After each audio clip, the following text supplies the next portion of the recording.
Hey there, YouTubers. It's quite windy out here. Southern Manitoba, Canada here. We're in the Arm of St. Andrews, just near Selkirk, which is 18 miles north of the city of Winnipeg, Manitoba, home of the Winnipeg Jets.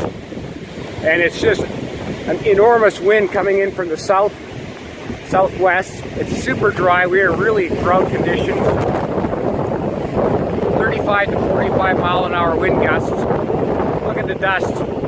It's like a major dust storm happening like in the dirty 30s. Severe drought. I don't know if anything's going to grow this year. Everything's flat. Everything's so dry. No water in the ditches. Very little this spring. Very unusual for this time of year.